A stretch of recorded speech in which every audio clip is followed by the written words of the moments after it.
एहसान भाई साहब, आप सीनियर सियासतदान हैं, हालात को बहुत बेहतर तरीके से समझते हैं। इंडिया और पाकिस्तान के दरमियान पहलगाम वाक़या से लड़ाई शुरू हुई और फ़ज़ाई हमले एक दूसरे पे किए गए।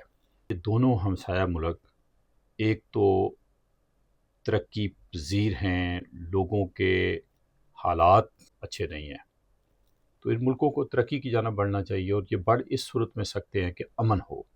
तो ये अमन किस तरह होता नज़र आता है और इस जंग के इस अमन पे क्या असरात हो सकते हैं? ये पार्टीशन के बाद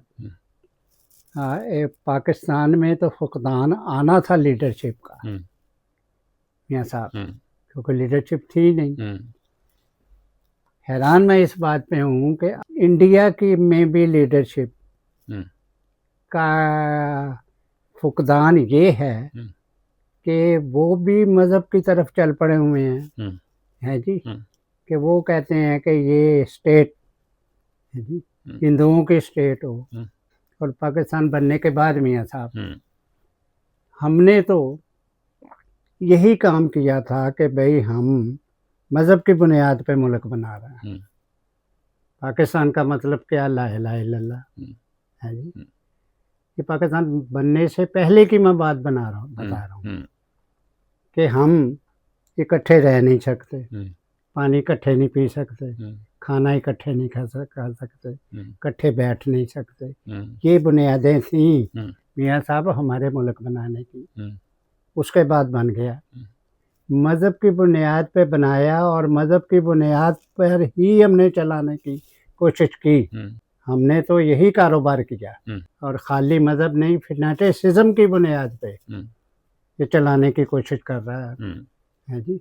लेकिन मैं हैरान उन पे होता हूँ कि जिनकी तारीख है जी, सदी, एक सदी सेकुलरिज्म, गैर फिरकावारियत है जी, जमहूरियत, ह्यूमन राइट्स है जी, इंसानों को इंसान समझना।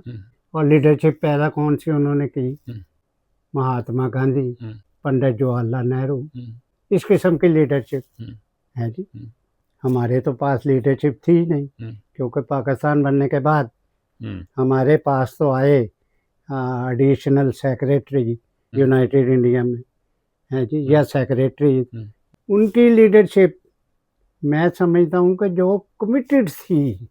कई लोग गौर नहीं करते इस बात पे कि 60 में इंडिया और चाइना के दरमियान बॉर्डर क्लैश हुआ। तो झड़प पे इंडिया की लीडरशिप बेपनाह पर्टर्ब हो गई कि ये नहीं होना चाहिए था, है जी। ये मैं ह्यूमन राइट्स की वजह से ये बात मैंने की है जी। तो मैं इसलिए ये बात आपको कह रहा हूँ, अगर बतौर दो मुल्क ये एक दूसरे के साथ नहीं चलेंगे डिफरेंट इश्यूज में, तो इनके लिए बैनुल-अक़वामी तौर पर और लोकली चलना, तरक्की करना मियाँ साहब बहुत मुश्किल हो जाएगा। आप टीवी लगाएं, आप प्राइम मिनिस्टर से लेके तमाम वज़रा और बड़े-बड़े जो अपने को कहते हैं हम बड़े लीडर हैं, लगे में हैं कि हमने हिंदुस्तान को हराया।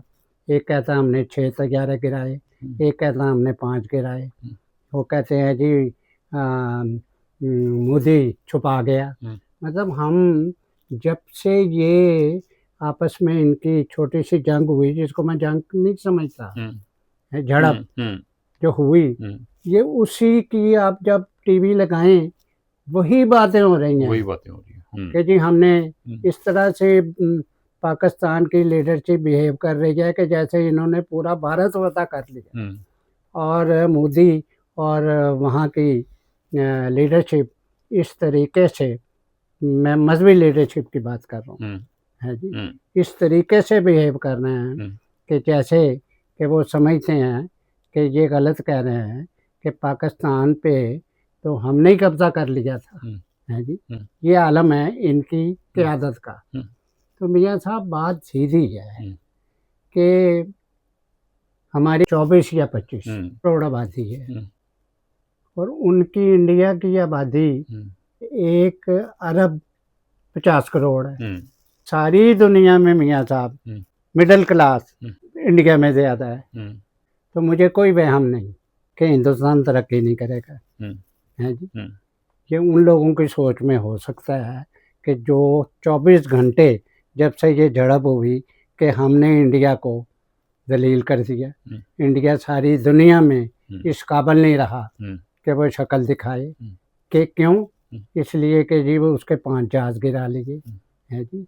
मियाँ साहब इस किस्म की फेक बातें बजाय इसके कि ये लीडरशिप बात करे, इंडिया के साथ ना करे जो बीच में पड़े हुए हैं कि जी आप आपस में सुलह करो, अमन करो, जो चाहते हैं कि लोग तरक्की करें उनके साथ बात करें कि हम इंडिया के साथ बात करना चाहते हैं, हम हमसाए हैं, उनके बगैर हम चल नहीं सकते। आज इस वक्त दुनिया जो है 12 ममालिक जो हैं वो माशी तौर पर, चाहे चाइना हो, रशिया हो, रशिया तो बैक पीछे चला गया, अमेरिका हो, ये माशी तौर पर तल्लुकात बनाते हैं मियाँ साहब।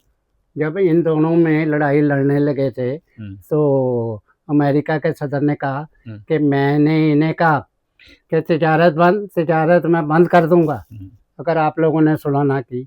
मैं ये बता रहा हूँ कि जब ये दुनिया इस वक्त मईशत की तरफ चल रही है, अमन की तरफ चल रही है, जंग के से नफरत करने हैं और दहशतगर्दी से हम नफरत करने हैं कि दहशतगर्दी जो है ये मुल्कों को तबाह कर रही, तो हमें टीवी पे यही दर्श देना चाहिए कि जी हो गई बात, ख़त्म हो गई। वो झड़प जो थी उसको ये जंग कहते हैं, जो जंग थी आपने 5 जहाज गिराए, आपने 10 गिरा लिए, कभी कहते हैं हम तो 20 भी गिरा सकते थे। भाई मैं कहता हूँ कि आप 100 भी गिरा सकते थे, भूल जाओ, अब ख़त्म करो।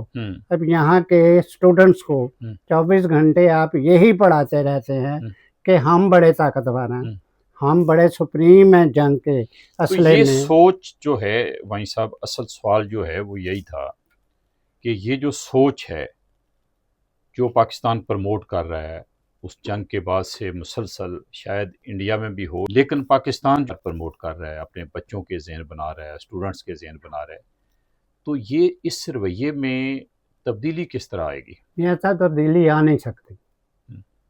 सुन लें, जब तक आप ये तब्दील नहीं करेंगे कि स्टूडेंट्स को, नौजवानों को जब तक ये नहीं बताएंगे, मैं ये नहीं कह रहा कि उन्हें बताओ कि मज़हब छोड़ दो, मैं कह रहा हूँ कि जब तक इन्हें ये स्टूडेंट्स को नहीं बताएंगे कि अब मुल्क चलते हैं मईशत पर, हमने तरक्की करनी है मईशत को तरक्की देकर, तो इसलिए ये बात इन्हें चाहिए जो कह रहे हैं हम बड़े लीडर हैं, जो जिनकी सुप्रीम कोर्ट भी फैसले, मैं नहीं कहता उसने गलत फैसला दिया, सुप्रीम कोर्ट भी उनके हक में फैसले दे रही, तो इसलिए इन्हें चाहिए कि लोगों को, स्टूडेंट्स को बताएं, नौजवानों को बताएं कि ये फतवात मज़हब की बुनियाद पे नहीं है, ये टेक्निकल मामलात की बुनियाद पर है मियाँ साहब।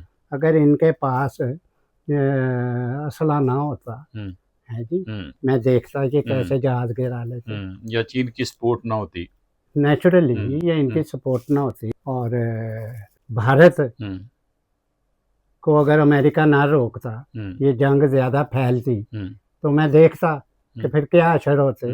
इसलिए मैं ये समझता हूँ कि हमारे जो पढ़े लिखे, ये मैं पॉलिटिशियन की बात नहीं कर रहा, हमारे पढ़े लिखे दानश्वर जो हैं, जो सेंसेबल, मैं ये नहीं कहता कि सेकुलर, भाई उन्हें ये नहीं पता कि सेकुलरिज्म का मतलब गैर फिरका वारियत है मियाँ साहब, ये कहते हैं ये काफिर हो गए हैं जी। सारी दुनिया में तरक्की उन ममालिक में की जो सेकुलर थे मियाँ साहब, गैर फिरका वारियत पे थे।